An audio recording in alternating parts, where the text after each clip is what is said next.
SHE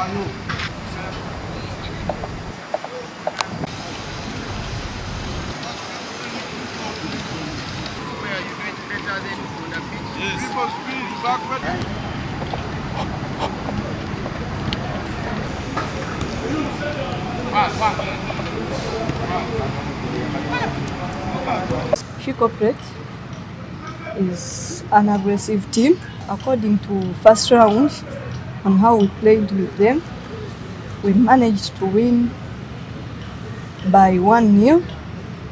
So this time round, we are willing to work hard, team bonding, teamwork, and doing whatever coach has told us. All the ladies are set.